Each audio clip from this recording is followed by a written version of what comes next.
بسم اللہ الرحمن الرحیم۔ میں قدرت اللہ شہاب کے ساتھ مسجد الحرام کے صحن میں بیٹھا ہوا تھا کہ اچانک قدرت اللہ نے پوچھا کہ آپ کے ہاتھ میں کیا ہے؟ میں نے جواب دیا، یہ کاپی ہے۔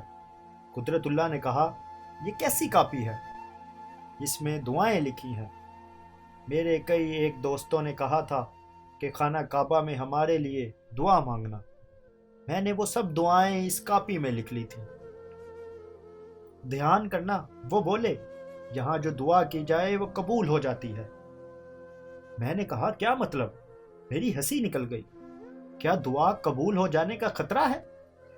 ہاں، کہیں ایسا نہ ہو جو دعا کی جائے وہ قبول ہو جائے۔ میں نے حیرت کے ساتھ قدرت اللہ کی طرف دیکھا۔ قدرت اللہ بولے، اسلام آباد میں ایک ڈاکٹر ہیں، عرصہ دراز ہوا انہیں بخار ہو جاتا تھا۔ ڈاکٹر، حکیم، وید، ہومیو سب کا علاج کر دیکھا، کوئی افاقہ نہ ہوا، سوکھ کر کانٹا ہو گئے۔ آخر چارپائی پر ڈال کر کسی درگاہ پر لے گئے۔ وہاں ایک مست سے کہا، بابا دعا کر کہ انہیں بخار نہ چڑھے۔ انہیں آج تک پھر کبھی بخار نہ چڑھا۔ اب چند سال سے ان کی گردن کے پٹھے اکڑے ہوئے ہیں، یہ اپنی گردن ادھر ادھر نہیں ہلا سکتے۔